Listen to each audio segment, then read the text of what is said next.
সালামুন আলাইকুম তিবিতুম মুবারাকাতান তয়্যিবা। আলহামদুলিল্লাহিল্লাযী হাদানা লিহাদা ওমা কুন্না লিনাহতাদিয়া লাউলা আন হাদানাল্লাহ। সালামুন আলাল মুরসালিন আলহামদুলিল্লাহি রব্বিল আলামিন। সম্মানিত মুসলিম ভাই বোনেরা, আমন্ত্রণ জানাচ্ছি আজকের একটি টপিক, খুব গুরুত্বপূর্ণ একটি টপিক। কোরআন ভিত্তিক প্রত্যেকটা টপিকই গুরুত্বপূর্ণ। তারপরও আমি আমার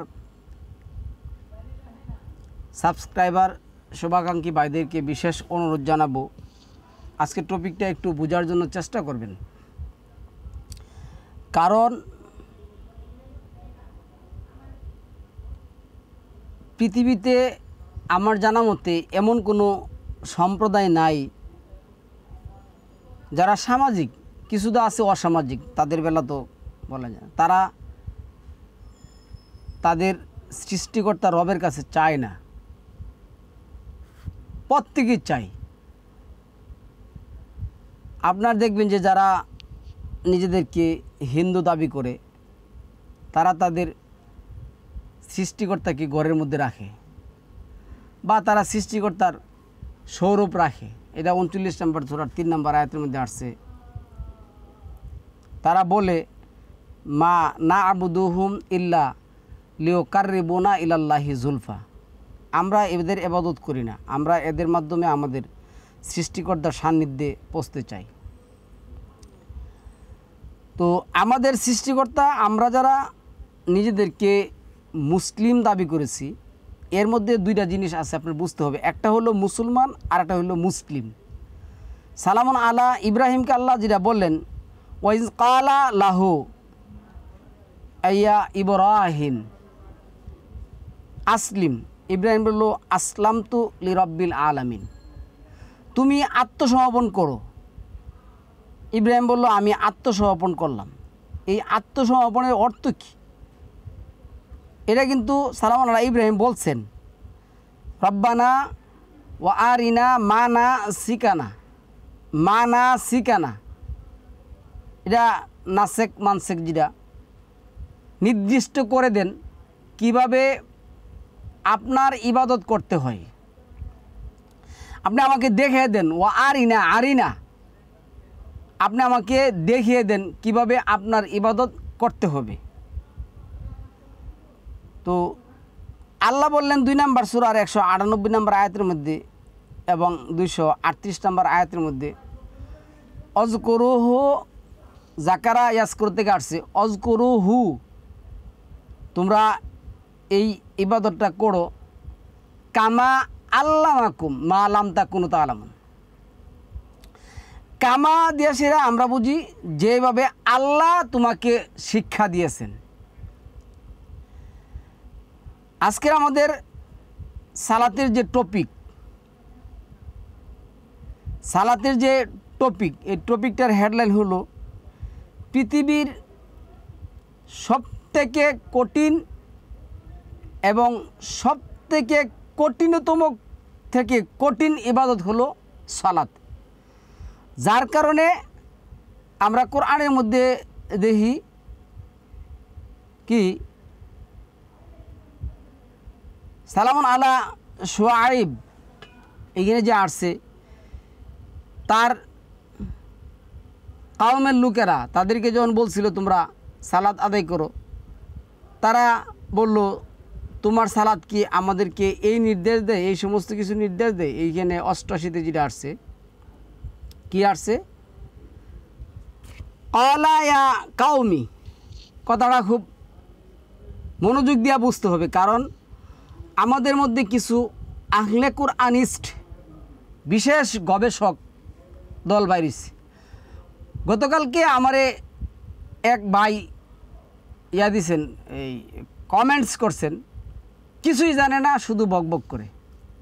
ভাই, আমি তো কোরআনের আয়াত বলছি রে ভাই, আপনার মধ্যে একটা কোরআনের আয়াত দিয়ে আমার দেন না। আচ্ছা, এরপরে কি করছে জানেন, কেমন মূর্খতা এবং একটা অজ্ঞতার পরিচয় দিছে। বলল, হ্যাঁ, লাডি সোডা নিয়ে কীভাবে ইবাদত করে, কিভাবে সালাত আদায় করে। আমি তো কথা বলতেছি, এই 2টা মোবাইল আমার কাছে, তারপরে সাউন্ড বক্স আছে, এইখানে হয়তো নাই। তারপরে আপনার এই যে বাসায় যখন ভিডিও করি ওইখানে আপনার মনিটর থাকে, ও সব কিছু থাকে। এত কিছু রাখে আমি কিভাবে কথা বলি? তো এই জিনিসটা যার জ্ঞানের মধ্যে নেই,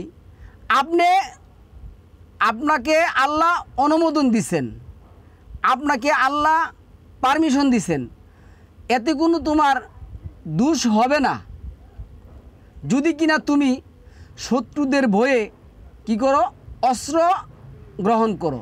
যখন সালাত আদায় করবে অস্ত্র আপনি পাশে রেখে দিবেন, এই জিনিসটা লাগে আপনি সালাত ছেড়ে দিবেন?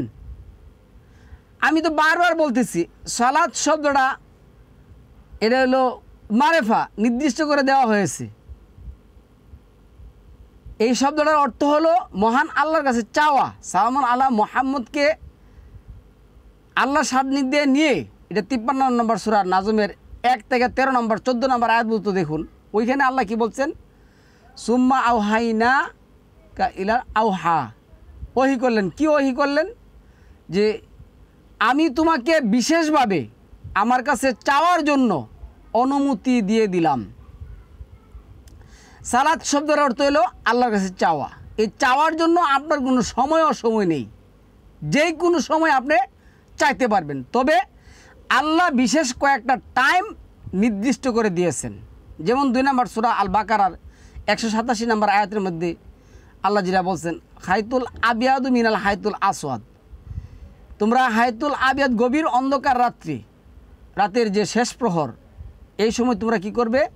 অমিনাল লাইলি ফাতাহাজ্জাত বিহি নাফিলাতাল্লাক, কোরআন নিয়ে জাগবে, গবেষণা করবে। আফালা ইয়াতাদাব্বারুন আল কোরআন আম আলা কুলুবিহিম আকফালুহা, 47-এর যে 24 নম্বর আয়াতের মধ্যে আসছে, কোরআন নিয়ে গবেষণা করবে। তারপরে আল্লাহ কি বলছে? ফজর আসলে আল্লাহ যেটা বলছেন 4 নম্বর সূরা নিসার 103 নম্বর আয়াতের মধ্যে, ইন্নাস সলাতা কানাত আলাল মুমিনিনা কিতাবাম মাওকুত, নিশ্চয় আমি কি করছি? নির্দিষ্ট সময়ে তোমার উপর সালাত ফারিদা করে দিয়েছি। 10 নম্বর সূরা 5 নম্বর আয়াত আর 36 নম্বর সূরার 37, 38, 39 নম্বর 40 নম্বর আয়াতের মধ্যে আল্লাহ যেটা বলছেন, নিশ্চয় আমি সূর্যের জন্য নির্দিষ্ট করে দিয়েছি মানজিল, স্টেশন। ফজর একটা স্টেশন, ফজরের পরে দুলুকি শামস, জুহর, সূর্য হেলে পড়া একটা স্টেশন, এটা একটা স্টেশন। এই সময় তুমি কি করবে? সালাত আদায় করবে। আচ্ছা, আমরা আসতেছি, সময়ের ব্যাপারে আসতেছি। তো এখানে আসুন, যখন বলল কালা, এই যে কালা শব্দটা, এটা কিন্তু কালা হলো বলা। এই বলাটা কিন্তু একটা ফেল ক্রিয়া। এখন এই যে লামের উপরে যে জবর আসছে, এই জবরটা থাকার কারণে এই জবরটা দিয়া সিরা একজন ব্যক্তিকে বুঝাই।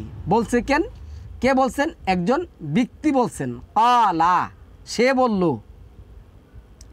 ইয়া কাউমি, হে আমার কাউম। এই ইয়াটা হলো চলমান প্রক্রিয়া।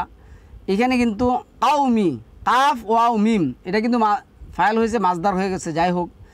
তো ইয়া কাউমি এটা চলমান। এখন আমি আমার কাউমকে বলতেছি, আচ্ছা কাউমি, আর আইতুম ইন কুনতুম আলা বাইয়িনাতিম মির রাব্বি ওরা যাকানি মিনহু রিজকান হাসানা। আচ্ছা,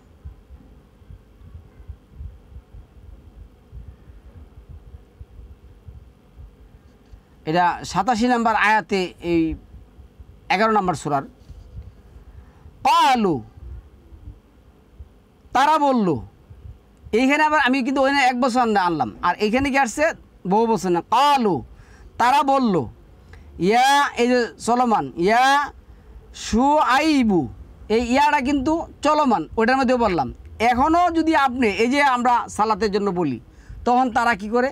সালাতের বিভিন্ন অর্থ করে, নিজেরা অর্থ করে। একজন অর্থ করতেছে, কালকে দেখলাম, সালাত শব্দের অর্থ হইল এই আল্লাহর কোরআন প্রতিষ্ঠা।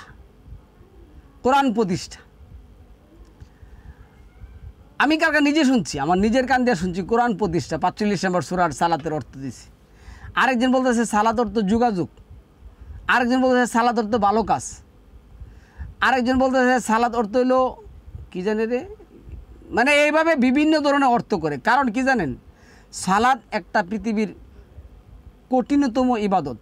সালাত করতে হলে এরা এরা এদেরকে যখন সালাতের কথা বলছে তখন এরা কি উত্তর দিচ্ছেন, কালু ইয়া শুআইব, এই যে হামজা আছে, আসলা তুকা, তোমার সলাৎ, আসলা তুকা, তোমার সলাৎ, তা'মুরুকা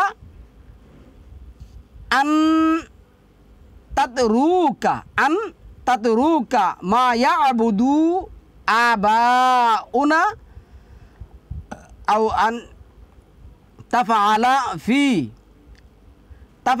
ফি আমওয়ালিনা মা নাশাউ ইন্নাকা লা আনতাল হাকিমুল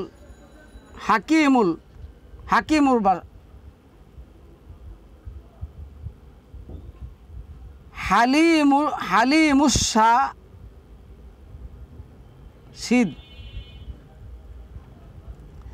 তারা বলল, হে শুআইব, তোমার ধর্মনিষ্ঠ কি তোমাকে এই শিক্ষা দিচ্ছে যে আমরা এইসব উপাস্য বর্জন করি, যাদের উপাসনা আমাদের পিতৃপুরুষরা করছে বা করে আসতেছে, অথবা এটা বর্জন করতে বলল যে আমরা নিজেদের মাল নিজেদের ইচ্ছা অনুসারে ব্যবস্থা অবলম্বন করি।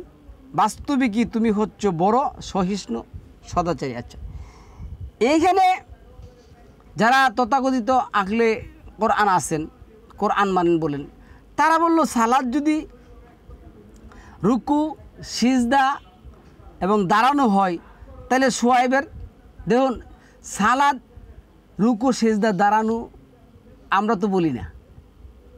আল্লাহ আমাদেরকে পারমিশন দিছেন, তোমরা রুকু অবস্থায়, সিজদা অবস্থায়, দাঁড়ানো অবস্থায় সালাত করবে, মানে আল্লাহর কাছে চাবে। 22 নম্বর সূরার 26 নম্বর আয়াতের মধ্যে যেটা বলছেন। তো এইখানে যেটা আসছে, যখন শুআইব তাদেরকে বলল তোমরা কি করো, সালাত করো, যে সালাত তোমাদেরকে অন্যায়, অত্যাচার, অবিচার, জুলুম, নির্যাতন, তোমাদের মন গড়া চলাফেরা থেকে কি করবে, তোমাদেরকে বিরত রাখবে। তারা এই কথাটা উল্টিয়ে বলছে, হে শুআইব, তুমি কি আমাদের কাছে এমন একটা সালাত নিয়ে আসছো যেই সালাত করলে আমরা আমাদের পিতৃপুরুষ মানে কি দেখুন, এই প্রচলিত তথাকথিত হাদিসবাদীরা কিন্তু বলে, আবু জাহিল, উতবা, সাইবা, মুগিরা এদের কথা কিন্তু বলে, অলিদ এদের কথা বলে যে ওরা কাবা করে কি বলতো, ওরা বলতো আল্লাহু তাকাসামু বিল্লাহ, আমরা আল্লাহর কসম হয়ে বলছি। তারা কিন্তু আল্লাহর কসম হয়তো আবার কি করতো, শিরক করত। এ শুআইবের কওমের লোকেরাও কি করত, তারা আল্লাহকে মানত কিন্তু আল্লাহর সাথে তারা শিরক করত। এখন মুহাম্মদের অনুসারীরা কি করে, আল্লাহর কথা কিন্তু বলে, কোরআন মানে বলে, কিন্তু তারা কি বলে জানেন, হ্যাঁ কোরআনের মধ্যে বলছে আকিমুস সালাত, তোমরা সালাত কায়েম করো, আর বাকি যা আছে সব কিছু কী করতে হবে, প্রচলিত এই নিয়ম থেকে নিতে হবে। প্রচলিত যত নিয়ম আছে তারা যেভাবে সালাত আদায় করে তারা কিন্তু আল্লাহরে মানে। তাহলে দেখুন পূর্ববর্তী গোষ্ঠীরাও তাদের আকাবির, মানে আকাবির, এই যে আকাবির এই শব্দটা কিন্তু কাবির থেকে আসছে। আকবার শব্দটা যেটা, এই যে আল্লাহু আকবর যেটা বুঝে না, আল্লাহু আকবার, এই যে আল্লাহু আকবার, আল্লাহই হলেন সবচেয়ে মহান। তো এখন এই যে তাদের যে আকাবির আছে, তাদের যে সালাফরা আছে, তাদের যে সালফে সালিফরা আছে, তারা কি করতো, এই যে ফিরাউনও কিন্তু কি করতো, আমরা ইতিহাস থেকে শুনছি, ফেরাউনও যখন বিপদে পড়ে যেত তখন মুসা দেয় বলতো, হে ফেরাউন, তুমি তো জানো আমি জাতির কাছে নিজেকে প্রভু দাবি করেছি, আমি তো সৃষ্টিকর্তা না। তো এই কথাগুলি কিন্তু আমাদের কাছে আসছে, আমরা কিন্তু এই কথাগুলি পাইছি। তো তারা কিন্তু সৃষ্টিকর্তারে মানতো, কিন্তু সৃষ্টিকর্তার যে নিয়ম কানুন কি করতে হবে, আল্লাহ যেটা বলছেন ইন্না সলাতা তানহা, এইখানে আসছে কি আসছে দেখুন, কালু ইয়া শুআইবু আসলাতুকা আসলাতুকা তা'মুরুকা তা'মুরুকা, তারা বলল হে শুআইব তোমার ধর্মনিষ্ঠ কি তোমাকে এই শিক্ষা দিচ্ছে যে আমরা ওই সব উপাস্য বর্জন করি। এই যে আসলা তুকা, এইখানে আসলা তুকা তা'মুরু নির্দেশ দেওয়া, আমারা ইয়ামুরু থেকে আসছে, এই যে ওয়া আসছে না, তুমি বলো কুল ইন্নাল আমরা কুল্লাহু লিল্লাহ, আমরের মালিককে একমাত্র আল্লাহ। তাহলে এইখানে সালাত হলো ফায়েল কর্তা, এই সালাত আপনাকে আমাকে আদেশ করছে তোমরা কি করো, তোমরা তোমাদের যত রকমের মানব রচিত ইবাদত আছে, মানব রচিত আইন বিধান আছে, সমস্ত আইন বিধান মানব রচিত সমস্ত কিছু পরিত্যাগ করো, তোমরা পরিত্যাগ করে আল্লাহর কাছে চাও। কারণ তোমরা যদি শিরক করো, তোমরা যদি কুফর করো, তোমরা যদি জুলুম করো, তোমরা যদি অন্যায় করো, তোমরা যদি মাপে কম দাও, তোমরা যদি বেজাল দাও, তোমরা যদি অত্যাচার করো, তোমরা যদি নারীদের প্রতি অবিচার করো, নারীদেরকে জোর জবরদস্তি করে কি করো মালিক হও, তাহলে সালাত এই নির্দেশ তোমাকে দিচ্ছে না। তুমি যদি সালাত করতে চাও, আল্লাহর কাছে যদি তুমি তোমার ভালো চাইতে ভালো চাও, তাহলে তোমার কি করতে হবে, এই সমস্ত মা বাপদের নিয়মকানুন আছে, সমস্ত মা বাপদের নিয়মকানুন সব পরিহার করতে হবে। তো তারা বলছে তোমার সালাতকে আমাদেরকে এই নির্দেশ দেয়, আমরা আমাদের বাপ দাদার এবাদত বন্দিকে, আমাদের বাপ দাদার নিয়মকানুন সব কিছু কী করি, পরিত্যাগ করি। এই কথাটারে এই তথাকথিত আহলে কোরআনবাদীরা বলল কি, যে সালাত অর্থ যদি রুকু সেজদা দাঁড়ানো হয় তাইলে সোয়াইবের সালাত কি? আরে সোয়াইবের সালাত ছিল, তাদেরকে বলল তোমরা মাপে কম দিও না, মাপে দেওয়ার সময় সঠিক দাও, মিথ্যা কথা বলো না, তোমরা পুরুষে কি করবে না, জেনা করবে না, ব্যভিচার করবে না, অত্যাচার করবে না, জুলুম করবে না, নির্যাতন করবে না, চুরি করবে না, মিথ্যা কথা বলবে না, বাটপারি করবে না, এগুলি করবে না। এই সব ছেড়ে তোমাদের কি করতে হবে, আল্লাহর কাছে চাইতে হবে। তখন তারা বলছে এটা আমাদের দ্বারা সম্ভব না, আমাদের পূর্বপুরুষরা এগুলি করছে, তারা আইন তৈরি করছে, আইন মানছে, আবার সৃষ্টিকর্তারও চাইছে। এখনকার সময় এই তথাকথিত আহলে কোরআন আর হইল প্রচলিত হাদিস মান্যকারীরা সালাতের ক্ষেত্রে একই, এরা টেকার এপির ওপিট, একদল সালাতে ভিন্ন অর্থ করছে, এবং ভিন্ন অর্থ শুধু করে নাই, অর্থ ওরা চেঞ্জ করছে, সব কিছু করে সেরা এখন বলতেছে যে সালাত নাই, সালাত মানে যোগাযোগ, সালাত মানে ভালো কাজ, সালাত মানে এতিম মিসকিনকে খাওয়ানো, সালাত মানে কোরআন প্রতিষ্ঠা করা। আচ্ছা, হুকমুল কোরআন কি করা, প্রতিষ্ঠা করা, ওই কোনো আয়াতের মধ্যে কি, কোরআনের কোনো আয়াতের মধ্যে কি আছে হুকমুল কোরআন, অথবা আকিমুদ্দিন, দিন প্রতিষ্ঠা করা, দিন মানে কি আল্লাহর আইন এবং বিধান। এই আকিমুদ্দিনের একটা অংশ হলো বিশেষ একটা অংশ, কঠিন একটা অংশ। পৃথিবীর যত আকিমুদ্দিন আছে সবচেয়ে কঠিনতম আকিমুদ্দিন হলো সালাত। কারণ সালাত আদায় করতে গেলে আপনার কি করতে হবে, কোরআন জানতে হবে, যেটা 4 নম্বর সূরা নিসার 43 নম্বর আয়াতের মধ্যে বললেন। এন আল্লাহ কি বলছেন, ইয়া আইয়ুহাল্লাযিনা আমানু লা তাকরাবুস সালাত ওয়া আনতুম সুকারা হাত্তা তা'লামু মা তাকুলুনা। তোমরা ততক্ষণ পর্যন্ত সালাতের মধ্যে আসবে না যতক্ষণ পর্যন্ত না তুমি কি বলছো, তোমার বলছো যা বলবে সালাতের মধ্যে তা বুঝতে হবে। যদি না বুঝো তাহলে তুমি আসো ওই নেশাগ্রস্ত ব্যক্তির মতন। এখন এই তথাকথিত কোরআনবাদীরা এবং প্রচলিত তথাকথিত হাদিসবাদীরা এরা নিছে, এখানে কি লেখছে, আল্লাহ নাকি বলছে সিগারেট খাইলে নেশা করে সে তোমরা সালাতের মধ্যে আইসো না। আরে আল্লাহ তো এখানে নেশাহুর ব্যক্তির কথা বলে নাই, বলছে তুমি যা বলো তা তুমি বুঝো না, তোমার মধ্যে আর ওই নেশাহুর ব্যক্তির মধ্যে কি নাই, কোনো পার্থক্য নাই, সুতরাং তুমি সালাতের দ্বারে কাছে আসবে না। এখন আমি আপনাদের কাছে যেটা বলবো, তৃতীয় কথাটা, সালাদ কেন কঠিন? সালাদ কঠিন হওয়ার কারণ হলো আল্লাহ 2 নম্বর সূরা আল বাকারার 121 নম্বর আয়াতের মধ্যে কি বলছেন? আল্লাযীনা আতাইনাহুমুল কিতাবা ইয়াতলুনাহু হাক্কা তিলাওয়াতিহি উলাইকা ইউমিনুনা বিহি ওয়া মান ইয়াকফুরু বিহি ফাউলাইকা হুমুল খাসিরুন। এখানে কি বলা হয়েছে?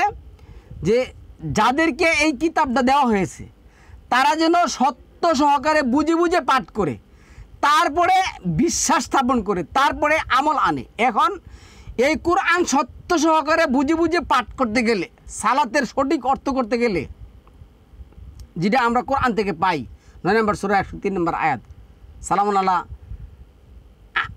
মুহাম্মদকে যেটা বলছেন, তুমি তাদের জন্য কি করো চাও, সাকানুল্লাহ, তোমার তাদের চাওয়া তোমার জন্য শান্তিদায়ক, তুমি তাদের জন্য চাও।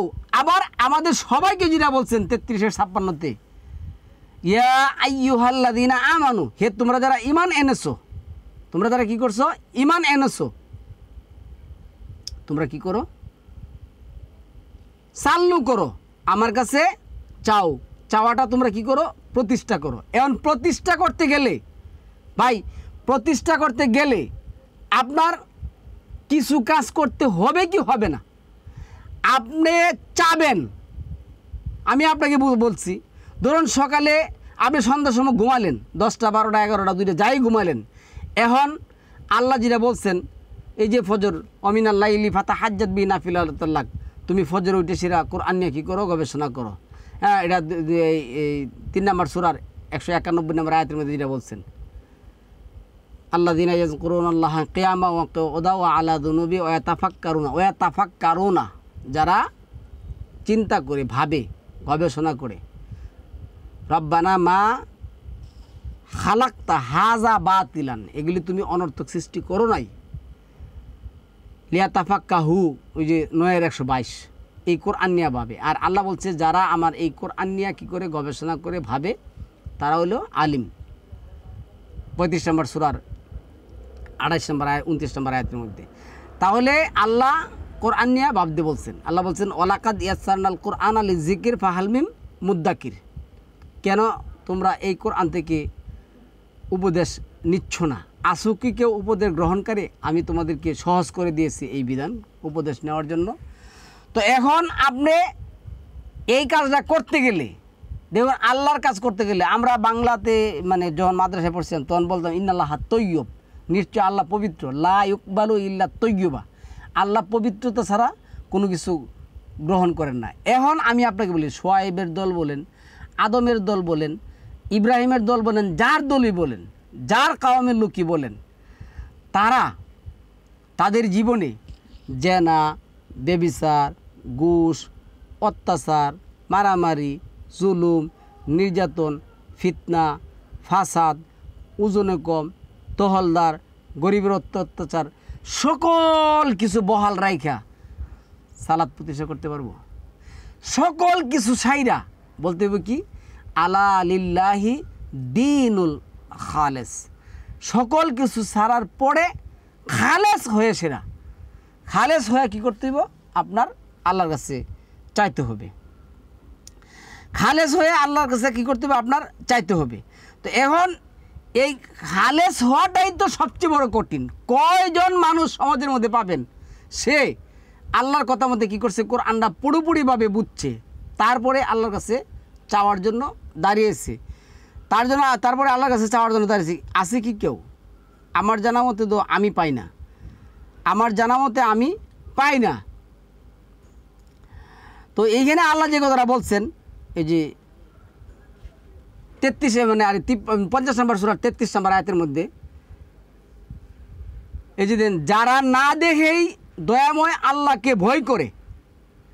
তো এখন আমি আপনাকে বলি, শুনুন, আপনি আপনার জায়গায় থেকে কি করুন, চিন্তা করুন, আপনি একটা চাকরি করতেছেন, আপনার চাকরির ক্ষেত্রে আপনার সততাটা কতটুকু আছে আপনি বলুন। আপনি সততা করতে পারবেন না, এই জন্য আপনি কি করছেন, 29 নম্বর সূরা 45 নম্বর আয়াতের ব্লেম দিয়ে দিচ্ছেন, ইন্না সলাতাকা যেটা বলছেন আমারা আদেশ করে, তোমার সালাদ কি আদেশ করে যে আমরা চাকরি করব আর ঘুষ খাবো না, একেবারে নলের মতন সোজা হয়ে যাব? এটা তো সম্ভব না। সুতরাং এই সালাদ না, আমাদের ঘুষ খাওয়া বন্ধ হয়ে যাবে, এটা কিন্তু সে বলবে না যে সালাদ আদায় করলে আমাদের ঘুষ খাওয়া বন্ধ হয়ে যাবে, আমরা এখন সালাদ আদায় করবো। ঠিক আছে ভাই, বলবো কি জানেন, সালাদ আদায় করলে ঘুষ খাওয়া বন্ধ হয় না, এটা আবার কেমন সালাদ? কোন প্রশ্ন রে ভাই, কোন প্রশ্ন করলেন আপনি আমাকে?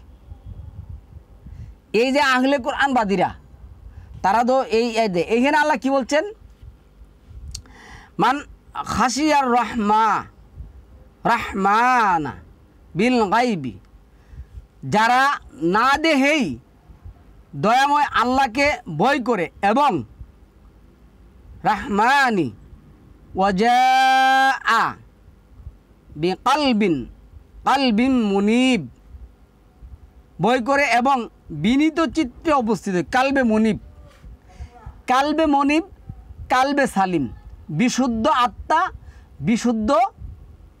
আত্মা। এই যে বিশুদ্ধ আত্মা নিয়ে কি করতে হবে? আল্লাহর কাছে চাইতে হবে। এখন আমি আপনাকে বলি, যাদের বিশুদ্ধ আত্মা নেই তারা এই সালাতের বিভিন্ন ধরনের অর্থ করে। কারণ সালাতে যাওয়ার পরে আপনি যখন বলবেন রব্বানা আতিনা ফিদ দুনিয়া হাসানা ও ফিল আখিরাতি হাসানা তাও ওয়াকিনা আযাবান নার, এই যে আপনি কথাগুলি বললেন, হে আল্লাহ আপনি আমাকে দুনিয়ার কল্যাণ দান করুন। আপনার ভিতরে যদি চুরি করার অভ্যাস থাকে, আপনার যে ভিতরে যদি ঘুষ খাওয়ার অভ্যাস থাকে, আপনার ভিতরে যদি জুলুম করার অভ্যাস থাকে, আপনার ভিতরে যদি বদমাইশি করার অভ্যাস থাকে, আপনার ভিতরে যদি গরিব অসহায় দরিদ্র মানুষের উপর কি স্টিম রুলার চালানোর অভ্যাস থাকে, আপনার ভিতরে যদি নেশা অভ্যাস থাকে, আপনার ভিতরে যদি মদ খাওয়ার অভ্যাস থাকে, আপনার ভিতরে যদি আপনার মন যদি বক্রতা থাকে, তাহলে আপনি কোন কোন দাবি নিয়ে আসিরা বলবেন রব্বানা আতিনা ফিদ দুনিয়া হাসানা ও ফিল আখিরাতি হাসানা তাও কিনা আযাবান নার, হে আল্লাহ আপনি আমাকে দুনিয়ার কল্যাণ দান করুন। এখন এই প্রচলিত তথাকথিত কোরআনবাদীরা তাদের আত্মা পরিশুদ্ধ করতে না পারার কারণে তারা আল্লাহর উপর ব্লেম দিয়ে দিচ্ছে যে আল্লাহ তুমি কি আয়াত নাযিল করলা? এই আয়াতের মধ্যে বলছে সালাত মানুষকে কি করে খারাপ কাজ থেকে বিরত রাখে। কই আমরা তো খারাপ কাজ থেকে বিরত থাকতে পারছি না। সুতরাং এটা রুকু সেজদা কিয়ামের সালাত না, কিয়াম রুকু সেজদার সালাত না। মানে এটা রুকু অবস্থায়, কিয়াম অবস্থায়, সেজদা অবস্থায় চাওয়ার কথা না। এখন রুকু অর্থ হলো বিনীত হওয়া আর সালাত অর্থ হলো যোগাযোগ।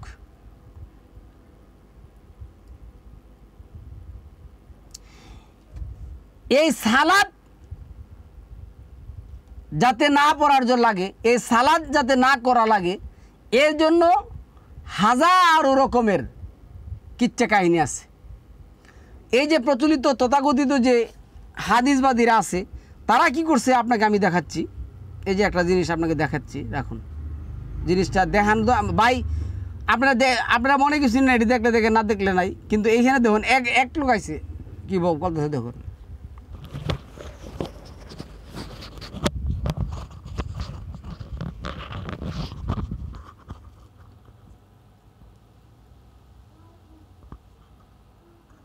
বিসমিল্লাহির রহমানির রহিম। বর্তমানে সমাজে যে প্রচলিত 5 ওয়াক্ত নামাজ রয়েছে, এই নামাজগুলা প্রকৃতপক্ষে কোরআনের মধ্যে নাই। বাংলাদেশ না পৃথিবীর কোন আলেম মুহাদ্দিস মুফতির ক্ষমতা নাই কোরআন দিয়ে 5 ওয়াক্ত নামাজ প্রমাণ করার পারবে, কখনোই পারবে না।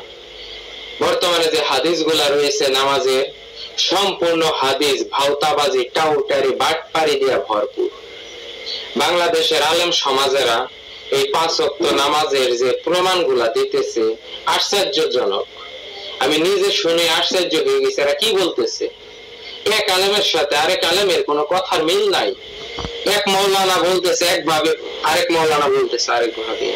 আসলে সঠিক কি? 4টা মাযহাব রয়েছে বাংলাদেশে, 4টা মাযহাবে এক মাযহাবের সাথে আরেক মাযহাবের কোনো কিছুই মিল নাই।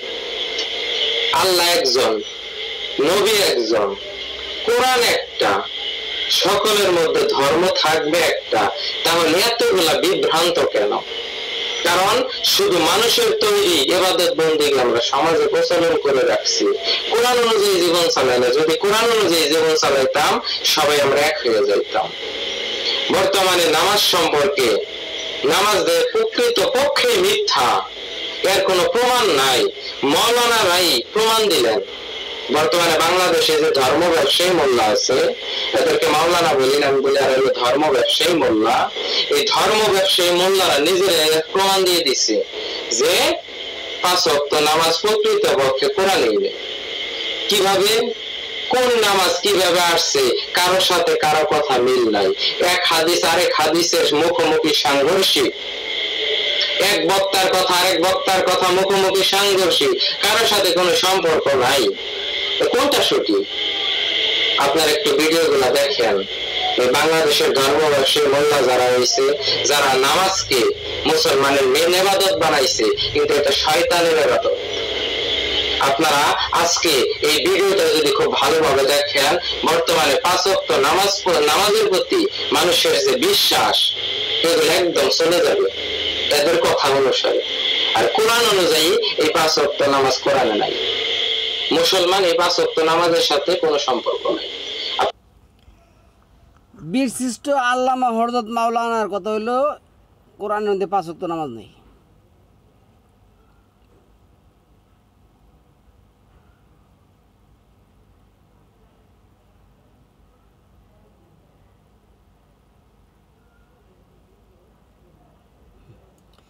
ওনার কথা হইলো কোরআনে 5 ওয়াক্ত নামাজ নাই।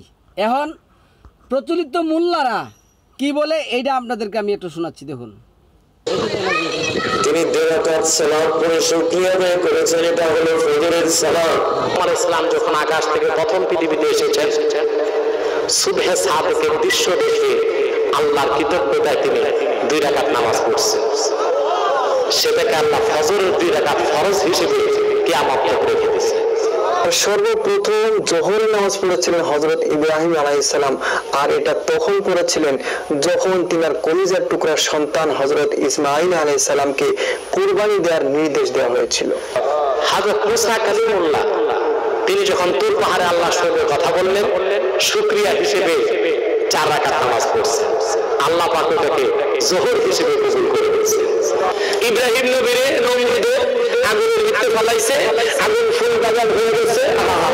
ওই আগুনের ভিতরে ফুল বাগান হওয়াতে ইব্রাহিম আলাইহিস সালামকে আল্লাহ আগুনের ভিতরে তারাদের ব্যবস্থা করলেন। আমনে তাহলে আমনে কয়টা সুজদা দিকে না দেই, 4 রাকাত নামাজ পড়ছে, জোহর নামাজের ফরজ নামাজ। সুবহানাল্লাহ। রব্বুল আলামিন ডাকতে বলে, বন্ধু ইব্রাহিম পয়গম্বর আমার শুকরিয়া আদায়ের লক্ষ্যে যখন জোহরের সময় যখন কুরবানিটা হবে, কুরবানিটা ছিল জোহরের সময়, ওই জোহরের সময় 4 রাকাত নামাজ পড়ছে।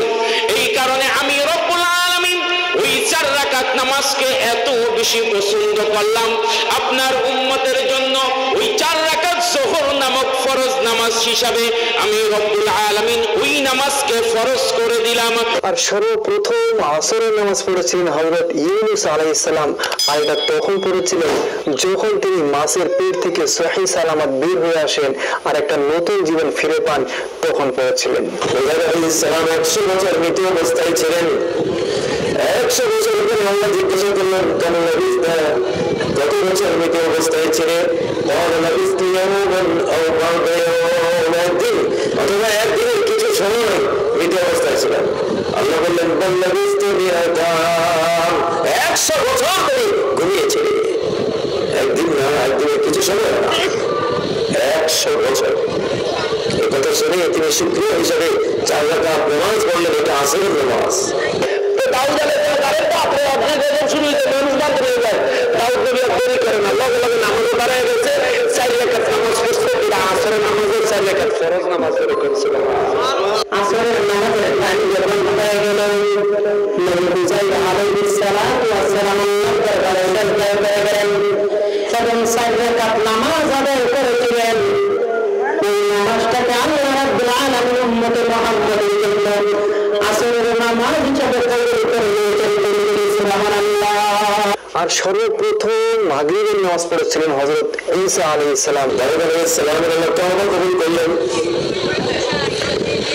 ফাস্তাগফার রাব্বাহু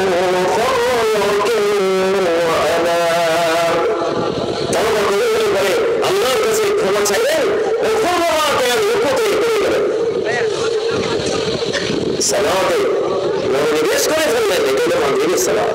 কিন্তু মাগরিবের নামাজের ব্যাপারে বক্তব্য হলো হযরত উযাইর আলাইহিস সালামের খাতিরে আল্লাহ মাগরিবের নামাজ দিয়েছে। দাউদ আলাইহিস সালাম 4 রাকাত নামাজের নিয়ম করেছিলেন। 4 রাকাত নামাজের নিয়ত করে যখন নামাজের মধ্যে দাঁড়ালেন তিনার শরীরটা খুবই ক্লান্ত হয়ে গেল। 3 রাকাত নামাজ আদায় করে তিনার শরীরের মধ্যে ক্লান্তি অনুভব করলেন। তখন তিনি 3 রাকাত নামাজ আদায় করে সালাম ফিরিয়ে দিলেন। আল্লাহ রাব্বুল আলামিন খুব পছন্দ হলেন। আল্লাহ পাক ডাক দেয়া বন্ধু, ওই দাউদ পয়গম্বরের 3 রাকাত নামাজ মাগরিবের সময় ছিল আপনার উম্মতের জন্য, মাগরিবের 3 রাকাত ছেড়ে দিলাম। আমার ভাইরা, হযরত ঈসা রুহুল্লাহ, হযরত ঈসা এমন নবী ছিলেন যাকে খ্রিস্টানরা খোদার ছেলে মনে করত, মনে করত যে আল্লাহর পুত্র। এই 3 রাকাত নামাজটা এতটাই পছন্দনীয় হয়ে গেল, কবুল করে নিলেন। সর্বশেষ রাসূল কারীম সাল্লাল্লাহু আলাইহি ওয়াসাল্লাম এবং তার উম্মতের জন্য এই 3 রাকাত নামাজ মাগরিবের ফরজ হিসেবে কবুলের মঞ্জুর করে দিলেন।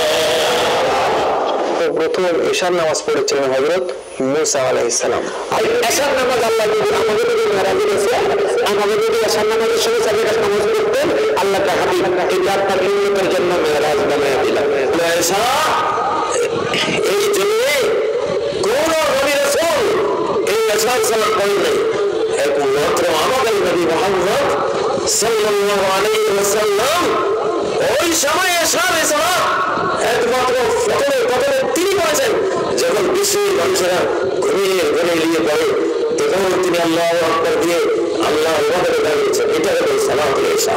দলিল খবর একজন নবী ছিলেন হযরত মুসা কালিমুল্লাহ। তিনি মাদায়েন শহরে গেলেন। মাদায়েন শহর যাওয়ার পরে পথ ভুলে গেছে, মরুভূমি এলাকা, সামনে যাবে না পিছনে যাবে, ডানে যাবে না বাঁয়ে যাবে, চারদিকে টেনশন তার মাথাকে জ্যাম করে ফেলল। আমার ভাইরা, 4টা টেনশনের জন্য, 4টা চিন্তার জন্য 4টা গায়েবী আওয়াজ হযরত মুসা কালিমুল্লাহর কাছে এসেছে। আমার ভাইরা, 4টা সংবাদ, গায়েবী সংবাদ আল্লাহ তাআলা হযরত মুসা কালিমুল্লাহকে দিয়ে ওই জায়গা থেকে মুসা কালিমুল্লাহকে আল্লাহ হেফাজত করেছেন। আল্লাহ নবী হযরত মুসা কালিমুল্লাহ 4টা সংবাদ পাইয়া 4 রাকাত নামাজ তিনি আদায় করেছেন। আল্লাহর কাছে বড়ই পছন্দনীয় হয়ে গেল। আল্লাহ পাক এগুলো এশার নামাজের ফরজ হিসেবে আমাদের জন্য কবুল করে নিলেন। আসেন, ঈশার নামাজ কয় রাকাত, ফরজ কয় রাকাত? 4 রাকাত। এই কেউ কেউ বলছেন এটা সর্বপ্রথম আল্লাহর নবী বলছেন, আবার কেউ কেউ বলছেন না এটা মুসা আলাইহিস সালাতু ওয়াস সালাম সর্বপ্রথম পড়ছে। মুসা পয়গম্বর 4 রাকাত নামাজ পড়ছে। যখন মুসা পয়গম্বর তার স্ত্রী শুআয়ব আলাইহিস সালাতু ওয়াস সালামের সন্তান মেয়েকে নিয়ে বিবাহ করার পর, আপনারা এই ঘটনা জানেন, যখন ফেরাউনের দেশের দিকে, মিশরের দিকে রওনা দিছে, রওনা দেওয়ার পর রাতের বেলা খুব ঠান্ডা, স্ত্রীও গর্ভবতী, সব মিলায়া যখন যায় দেখে আগুন আনতে যাবে, যা দেখে এক পাহাড়ের মধ্যে আগুন জ্বলে। কি জ্বলে? পুরো পাহাড়ে কি জ্বলে? আগুন জ্বলে। তখন মুসা মনে করলো আগুন পাইছি। যখন সামনে যায়, আগুনের সামনে যায়, আগুন পিছনে সরে যায়। সুবহানাল্লাহ, সামনে যায় আগুন।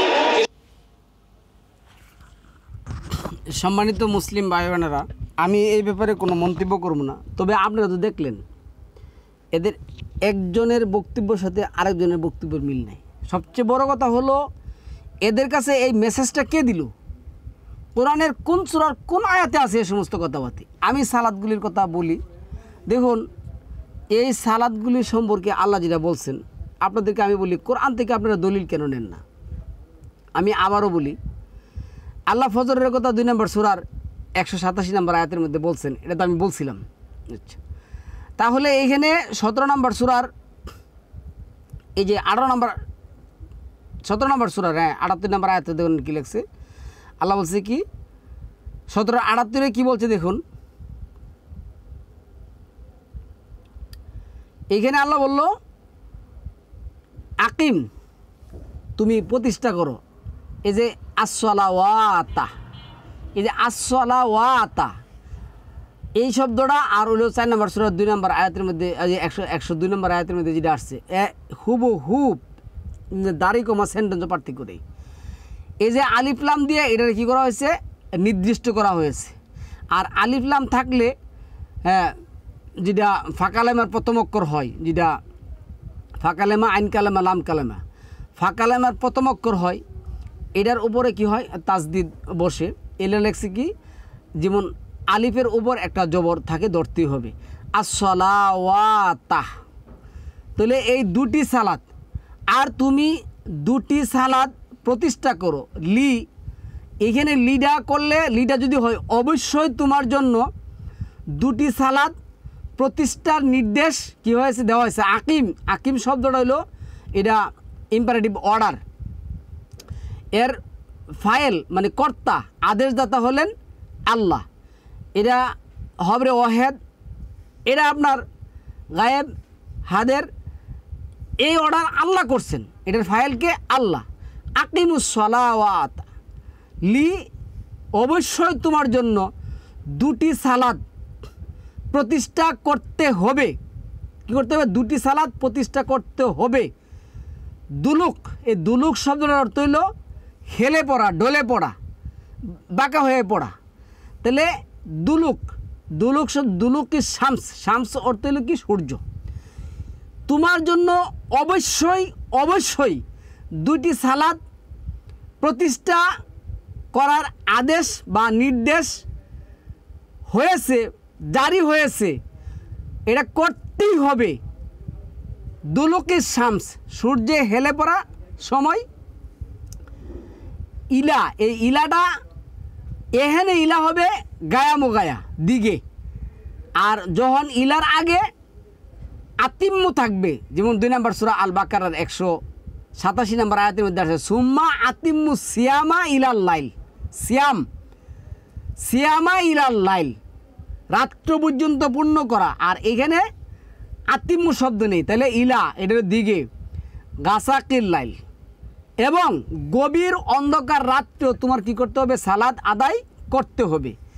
এই মোল্লার যুগাল যারা এখানে বলছেন, তারা কিন্তু এই নবী আদায় করছেন, ওই নবী আদায় করছেন, ওই নবী আদায় করছেন, কিন্তু গাসাকিল লাইলের কথা কিন্তু কেউ বলে নাই। গভীর অন্ধকার রাত্রে আল্লাহ যে সালাত দেয়, গাসাকটা কি? এই গাসাকটা বুঝতে হলে আপনার একেবারে লাস্টের সূরার মধ্যে যেতে হবে, যে 2 নম্বর সূরা আল বাকারার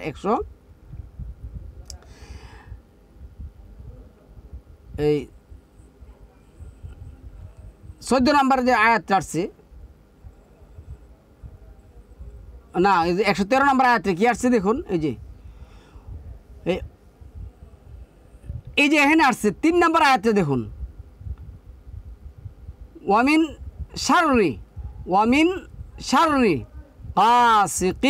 গাসিকিন ইজা ওয়াকাব। আমি অনিষ্টতা হতে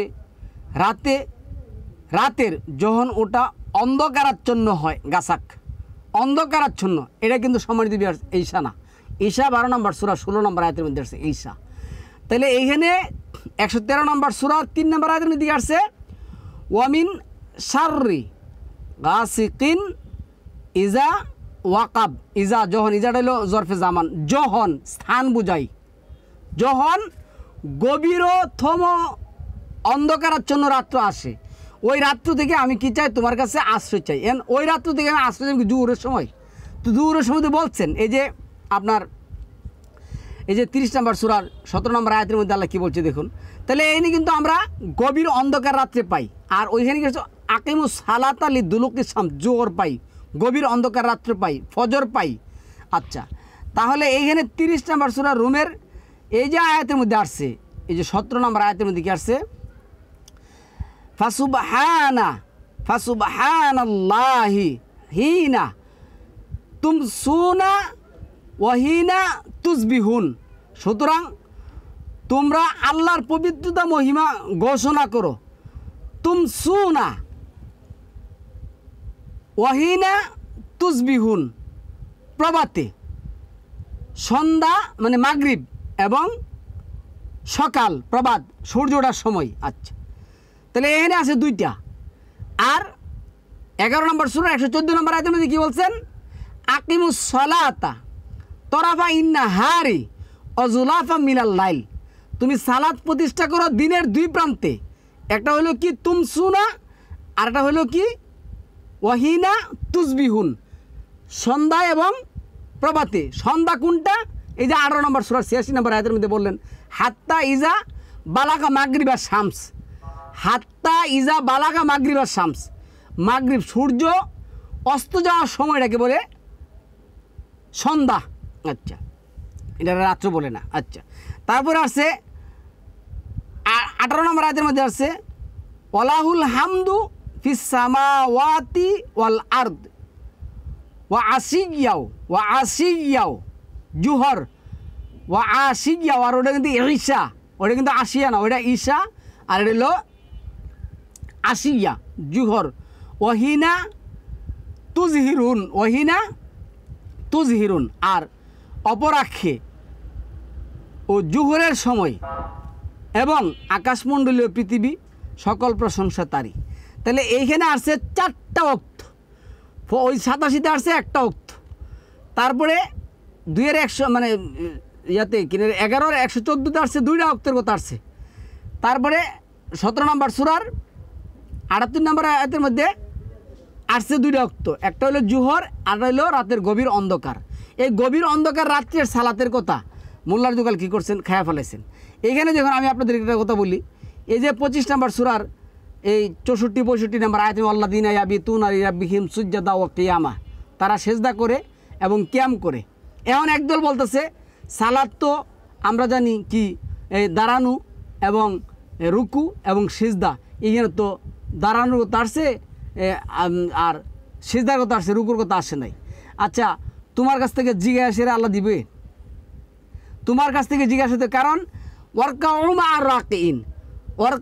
আর রাকিন, এই যে রাকা ইয়ার কাউ থেকে আসছে রুকু, রাকা ইয়ার কাউ থেকে আসছে রুকু, আর দাঁড়ানো থেকে যেটা এই যে 20 নম্বর সূরার বা 26 নম্বর সূরার যে আয়াতটা আসছে, এখানে আপনার দেখাচ্ছি আমি আপনারে, এই 26-46 কি আসছে, 46 নম্বর আয়াতের মধ্যে মাআযাল্লাহ কই গেছি, এখানে কি আসছে ফাউলকিয়া সাহারাতু সাহারাতু সাজিদিন, তারা দাঁড়ানো থেকে সাজদায় পড়ে গেল, লুটিয়ে পড়লো, সাহারাতু সাজিদিন। তারপরে 17 নম্বর সূরার 109 নম্বর আয়াতের মধ্যে এই কথাটা আসছে, তারা কি করলো, পড়ে গেল। এই যে 17-109 মধ্যে কি আসছে ওয়াখিরুনা খিররু, হারারা শব্দটা মূল শব্দ হলো কি হারারা থেকে মাছদারটা কি হারারা। ওয়াখিরুনা লিল আসকান, তারা সমস্ত চোয়াল বক্ষদের নিয়ে তারা কি করলো, লুটিয়ে পড়লো। তারপরে আপনার এই যে 20-70 মধ্যে যেটা আসছে, দেখুন 20-70 মধ্যে এই কথাগুলি বুঝতে আমার কঠিন হচ্ছে, কারণ বুঝলে সহজ, না বুঝলে কঠিন, কারণ সালাতের আলোচনা ব্যাপক বিশাল। এই কারণে আমাদের এই যে তথাকথিত যে আহলে কোরআনের সালাতি বাদ্যা দিচ্ছেন, আর প্রচলিত যে হাদিস তথাকথিত হাদিসবাদীরা আছে, তারা হাইকোর্টে হাদিসেন এই নবী পড়ছে এই এত রাকাত সালাত, ওই নবী পড়ছে ওই রাকাত সালাত, ওই নবী পড়ছে ওই রাকাত সালাত, ওই নবী পড়ছে ওই রাকাত সালাত। সুতরাং কোরআনে আল্লাহ বলছে সালাত আদায় করো, আর প্রত্যেক নবীদের কাছ থেকে তোমরা জোহরের নেও, আসরের নেও, মাগরিবের নেও, এশারের নেও, গাছাকির লেলের নামাজ দিতে আল্লাহ না করছে। তাহলে এইখানে 20-70 যেটা আসছে ফাউলকিয়া সাহারা তুসা, এই যে তু সুজ্জাদান, ফাউলকিয়া সাহারাতু সুজ্জাদান ক্বালু আমান্না বিরাব্বি হারুনা ওয়া মূসা। অত্রপর জাদুঘরেরা সাজদাবনত হয়ে বলল, আমরা হারুন ও মূসার রবের প্রতি ঈমান আনছি। কার প্রতি? মূসার রবের প্রতি ঈমান আনছি। তারা লুটিয়ে পড়ল। এই লুটিয়ে পড়ার কথা কিন্তু এখানে আছে। আপনার যদি এই যে দেখুন, আমি আপনাকে দেখাচ্ছি যে 38 নম্বর সূরার যে 24 নম্বর আয়াতটা আসছে, 38 নম্বর সূরার 24 নম্বর আয়াতের মধ্যে কি আসছে,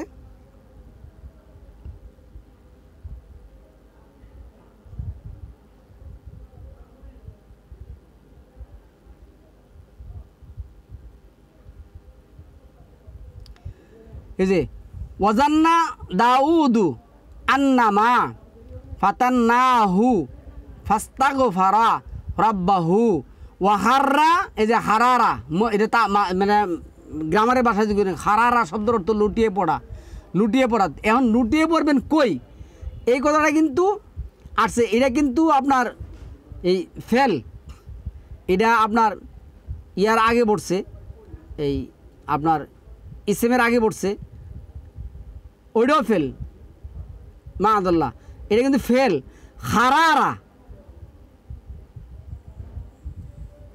খাররা রাকিআউ ওয়া আনাবা, খাররা রাকিআউ ওয়া আনাবা, তিনি নুয়ে লুটিয়ে পড়লেন। আচ্ছা, আল্লাহ কি হিকমা দেখেন, এখানে এক নবীর দ্বারা উনি কি করলেন, এই রুকুর ইয়া দিলেন, এই উদাহরণ দিলেন, এভাবে আল্লাহ কি করছেন, সররাফনা করছেন। আর এইখানে 32-এর 15 দিয়ে আল্লাহ কি করছেন, মমিনদের ইয়া দেশের যে মমিনরা কি করে 32-এর 15 দিয়ে কি করছেন, বা 16 এন আসছে,